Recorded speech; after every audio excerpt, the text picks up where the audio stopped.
எனக்கு பின்னாடி சில படங்கள் ஓடிட்டு இருக்கு. அந்த படங்கள் என்னன்னா வேற ஒண்ணுமே இல்ல. தமிழ் சினிமாக்கள்ல எப்போதோ வந்த சில காட்சிகள்ல இருந்து எடுக்கப்பட்ட சின்ன சின்ன புகைப்படங்கள். இந்த படங்கள்ல இருந்து நமக்கு என்ன தெரிய வருது? இந்த படங்கள்ல இருக்கிற அந்த இடங்கள், அது எங்க இருக்கு? இதெல்லாம் தான் உங்ககிட்ட நான் கேட்க போற கேள்வி. இது சுவாரஸ்யமான ஒரு பசில் அல்லது ஒரு சின்ன போட்டி. உங்களுக்கு எனக்குமான ஒரு இன்ட்ராக்ஷன் இது. இந்த படங்கள்ல இருக்கிற இடங்கள்லாம் நான் ஒண்ணு யோசிச்சு சிலதெல்லாம் கண்டுபிடிச்சேன். எனக்கு சிலதெல்லாம் தெரியும். இப்போ உதாரணத்துக்கு அ மூகா முத்து அவர்கள் பாடுறார். அவர் பாடுற இடம் அந்த உச்சி, அண்ணா நகர் டவர்ன்னு சொல்லுவாங்களே, அவருடைய உச்சியில அவர் வெள்ளை அடிச்சிட்டு இருக்காரு. அந்த அண்ணா நகர் டவருக்கு வெள்ளை அடிக்கிறாரு. அது பிள்ளையோ பிள்ளை என்ற படத்துல அவர் நடிச்ச ஒரு காட்சி. அது ஒரு பாடல் காட்சி. ஏழையின் சிரிப்பில் இறைவன் இருப்பதை சொன்னான் தலைவன் அப்படின்னு அந்த பாட்டு. அண்ணா பற்றி பாடுறாரு. அண்ணா நகர்ல நடக்கிற காட்சி. பாடிக்கிட்டு வரும்போது அந்த டவர்ல இருந்து பின்னாடி இருக்கிற இடங்கள் எல்லாம் காட்டுவார். டவர் உச்சியில இருந்து. ஏதாவது ஒரு பில்டிங் இருக்கா பாருங்க அங்க. பில்டிங் அங்க ஒண்ணு இங்க ஒண்ணு, ஏதோ வயல்வெளி இதெல்லாம் இருக்கும். இத்தனைக்கும் அது 71லயோ 72லயோ வந்த படம். அப்பவே அண்ணா நகர் என்பது அவ்வளவுதான், ஒரு வயல்வெளி ஏரி தான் அது. அதை பார்த்தீங்கன்னா தெரியும். ஒரு இது அதுல இன்னும் சொல்ல போனா அவர் பாடிக்கிட்டே வருவார். அண்ணா சிலை இருக்கும். அந்த அண்ணா சிலையை பார்த்துலாம் கூட பாடுவார். அந்த அண்ணா சிலை எது தெரியுங்களா? அண்ணா நகர்ல இப்ப இருக்கிற ரவுண்டானால இருக்கிற அந்த அண்ணா சிலை தான் அது. இது உதாரணத்துக்கு நமக்கு நல்லா தெரிஞ்சிருச்சு. ஏன்னா அது அண்ணா நகர் டவர், அண்ணா இது, அங்க அண்ணா ஒரு பார் இருக்கும். அது எல்லாமே இப்ப தெரியுது நமக்கு. அந்த இடங்களை வச்சு கண்டுபிடிச்சிடலாம். சில இடங்கள் தெரியவே தெரியாது. இப்போ நெஞ்சு இருக்கும் எங்களுக்கு நாளை என்ற நாள் இருக்குன்னு யாரு? சிவாஜி, முத்துராமன், கே எஸ் கோபாலகிருஷ்ணன் பாடிட்டு வருவாங்க. அது நெஞ்சிருக்கும் வரைபடத்துல. எந்த இடம் அது? அந்த இடத்துல யூனிவர்சிட்டி இருக்கு, அந்த பிடபிள்யூடி ஆஃபீஸ் இருக்கு, அந்த காலத்து நவாபு அரண்மனை இருந்த இடம்லாம் தெரியும் அந்த ஓரங்கள்ல. இது தெரியுது. ஆனா அவங்களுக்கு லெஃப்ட் சைட்ல பீச் இருக்கு. அந்த பீச்ல அண்ணா சமாதி இல்லை, எம்ஜிஆர் சமாதி இல்லை, ஜெயலலிதா சமாதி இல்லை, கலைஞர் சமாதி இல்லை.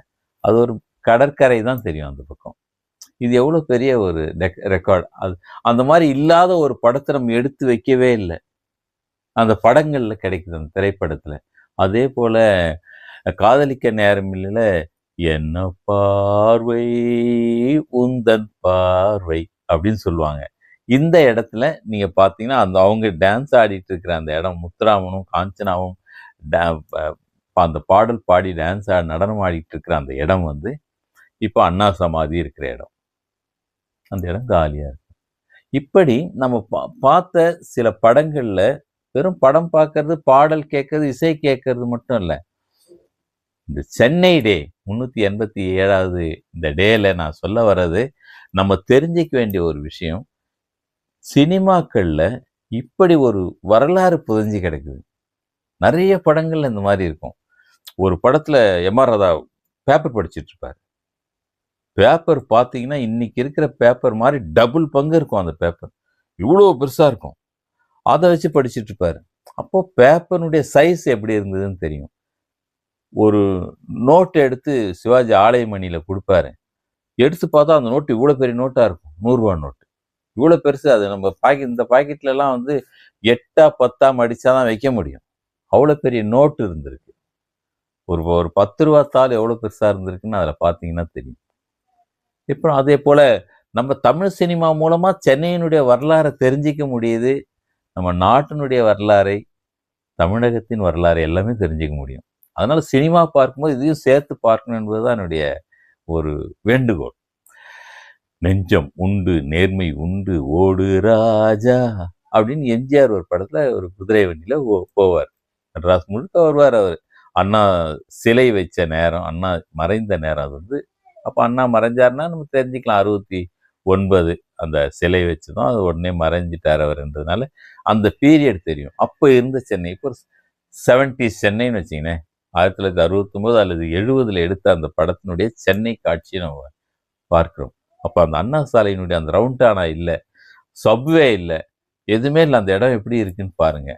இன்னொன்னு பாருங்க, அன்னைக்கு இருக்கிற சென்னை எப்படி இருந்ததுன்னு பார்த்தீங்கன்னா, எல்லா பஸ்ஸும் ரெட் கலர் பஸ், டிரான்ஸ்போர்ட் மக்களை ஏற்றி செல்கிற அந்த கவர்மெண்ட் பஸ் எல்லாம் ரெட் கலர்ல இருக்கும்.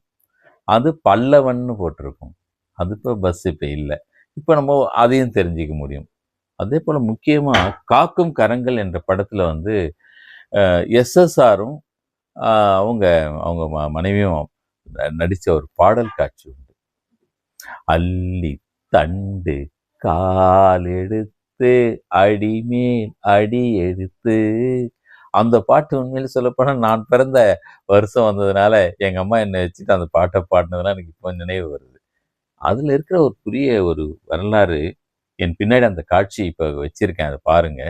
அதில் அது ஜூ. அது எங்கே இருந்தது அந்த ஜூனா, இப்போ புறநகர் ரயில் நிலையம் இருக்குல்ல, அந்த ரயில் தண்டவாளம் இருந்த இடத்துல தான் அந்த ஜூ இருந்தது. அவங்க ஃபஸ்ட்டு வரும்போதே ஒரு ஒரு சின்ன சிம்பாஞ்சி பிடிச்சிட்டு நடந்துட்டு வருவாங்க. அதெல்லாம் நான் பார்த்துருக்கேன். சின்ன ஒரு சிம்பாஞ்சி இருக்கும், ஒரு மனித குரங்கு கூட தான் ஃபஸ்ட்டு இருக்கும். அது உட்காந்துட்டு இருக்கும். அதுக்கு அடுத்ததே ஒரு புலி இருக்கும். புலினா நீங்கள் வந்து கை கெட்டும் தூரத்தில் புலி இருக்கும். இப்போலாம் புலி உள்ள எடுத்து வச்சுறாங்க. அது பைனாகுலரில் கூட பார்க்க முடியலல்ல, ரொம்ப கிட்ட இருக்கும். அப்புறம் சிலர்லாம் அந்த குட்டிலாம் போட்டுன்னா எடுத்து வந்து கொஞ்சம் செலவழிக்கிறவங்க இருந்தாக்கா அந்த காவலர்கள்லாம் எடுத்து வந்து கையில் கொடுத்துருவாங்க, புலி சிங்கத்தெல்லாம். அதை வச்சுட்டு ஃபோட்டோ எடுத்துக்கலாம். இப்படியெல்லாம் அந்த படத்துலையும் காட்டுவாங்க. நீங்கள் காக்கும் கரங்கள் பாடலில் பார்த்தீங்கன்னா அதெல்லாம் வரும். அதில் நடந்து போகிற அந்த வழி இருக்குல்ல, இப்படி போன உடனே ஒரு ஒரு பிரிட்ஜு ஒன்று ஆரம்பிக்கும். அப்படியே எனக்கு பசுமையாக நினைவு வருது. அந்த பிரிட்ஜு, அது கீழே ஒரு லேக்கு, ரவுண்டு லேக். அது அதில் போட்டிங் இருக்கும். நடுவில் தீவு போல் இருக்கும். அதில் ஒரு பூங்கா போல் சறுக்கு மரம், இந்த ஊஞ்சல், இந்த மாதிரி நிறைய இருக்கும் அதில். அப்புறம் ஏரி அடுத்த அந்த பூங்கா, அந்த ஏரி அடுத்த இதில் இறங்கினா அந்த இதுக்கு போயிடலாம், பெரிய சுற்றுவட்டத்துக்கு போயிடலாம். அதில் தான் எம்ஜிஆர் அவர்கள் வளர்த்து வந்த ராஜா என்ற அந்த சிங்கம் இருந்தது.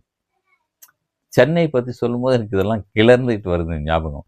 ராஜா என்ற அந்த சிங்கம், நாங்கள் ராஜான்னு கூப்பிட்டா அது திரும்பி பார்ப்போம் அந்த சிங்கம்.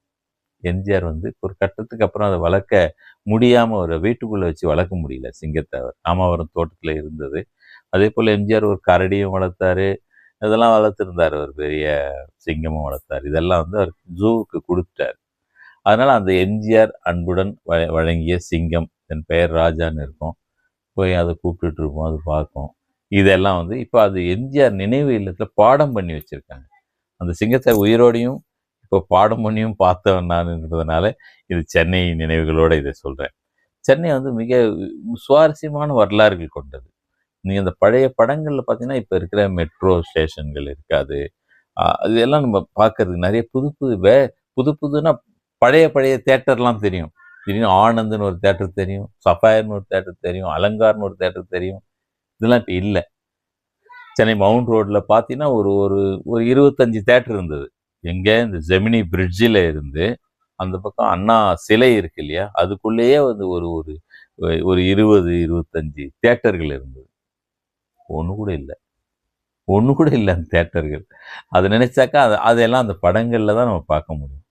நம்ம வந்து ஒரு டாக்குமெண்ட் பண்ணுறது வந்து நமக்கு வந்து ஒரு ஃபோட்டோ எடுத்துகிட்டு போய் இதெல்லாம் நாளைக்கு இல்லாமல் போயிடும், அதனால் நம்ம இதை எடுத்து வைப்போம், நம்ம எடுத்து வைக்கிறது இல்லை. ஆனால் திரைப்படங்களில் தெரிஞ்சோ தெரியாமலேயோ வந்து பில்லா படத்தில் ரஜினிகாந்த் அந்த மவுண்ட் ரோட்டில் ஓடுவார். பில்லா ரவுடியை துரத்திட்டு வருவாங்க, ஆர் பாலாஜி துரத்திட்டு வருவார் அதை சுடுறதுக்கு. அப்போ அது மவுண்ட் ரோட்டில் ஓடும்போது பார்த்தீங்கன்னா எதிரில் வர இதெல்லாம் பார்க்கலாம். நீங்கள் இன்னொன்று கவனிக்கலாம், ஒரு ஆட்டோ கூட இருக்கா அந்த பழைய படங்கள்லாம். பிள்ளையோ அல்லது வந்து நெஞ்சிருக்கும் வரையோ நம்ம பார்த்தோம்னா ஆட்டோவே இருக்காது. அந்த காலத்தில் ஆட்டோ கிடையாது என்பதை நீங்கள் அதை தெரிஞ்சுக்கலாம். டாக்ஸி ஓடும்.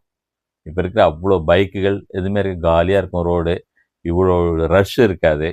அப்படியே ஓடினாலும் ஃபியட் காரும் அம்பாசிடரும் ஓடின்னு இருக்கும். இதுதான்.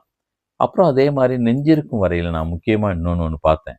அவர் பாடிக்கிட்டே வந்து சிவாஜி கடைசியாக வந்து நிற்கிற இடம் வந்து அந்த டிஜிபி ஆஃபீஸ் எதிரில் ஒரு இது இருக்கும், ரவுண்டானா.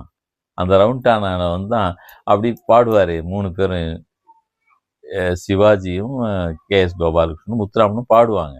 அந்த ரவுண்டானா இருந்த இடத்துல தான் சிவாஜிக்கு சிலை வைத்தார். கலைஞர் அவர்கள் அவருக்கு கடைசியாக சிவாஜி சாகறதுக்கு கொஞ்சம் முன்னாடி அவருக்கு அந்த இடத்துல சிலை வச்சாங்க. சிவாஜி பாடுற அந்த இடத்துலயே அந்த சிலையை வச்சாங்க என்பது. அப்புறம் அது வேற இடம் மாற்றிட்டாங்க. அது டிராஃபிக் பெரிய இடையூறாக இருக்குது அப்படின்னு சொல்லி இப்போ அது அடையாறில் அவருடைய நினைவு மண்டபம் போல ஒன்று எழுப்பி அங்கேயே அந்த சிலையை கொண்டு போய் வச்சுட்டாங்க. ஆனால் ஒரு வரலாறு, அந்த இடத்துல சிவாஜி பாடின இடத்துலயே அது வச்சாங்க என்பது.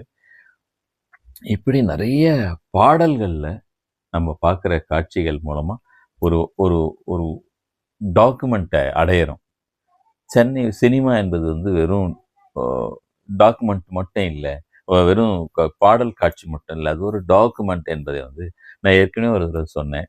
இந்த சென்னை டேல அதை ரொம்ப வலியுறுத்தி சொல்ல விரும்புகிறேன்.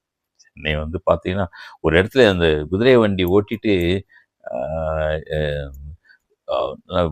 எம்ஜிஆர் பாடிட்டு வருவார். பார்த்தீங்கன்னா ஒரு பெரிய ரவுண்ட் அடிக்கிற இடம் அது. அந்த இடத்துல பார்த்தீங்கன்னா ஒரு பெரிய ஏரி இருக்கும். அது அண்ணா நகர். அது ஒரு பெரிய ஏரி இருக்கும், அந்த பக்கம் மட்டும் வீடுகள் இருக்கும். அப்படி திரும்புவார். அதே போல் இன்னொரு இடம் வடபழனி. இதெல்லாம் இதை பார்க்குற நீங்கள் அந்த இடத்த கரெக்டாக கண்டுபிடிக்க முடியுதா நான் சொல்கிற இடங்களேன்னு பாருங்கள். உங்களுக்கு தெரிஞ்சதுன்னா அதெல்லாம் பகிருங்கள். அந்த கீழே கமெண்ட்டில் போடுங்க, சப்ஸ்கிரைப் பண்ணுங்கள், லைக் பண்ணுங்கள். நன்றி, வணக்கம்.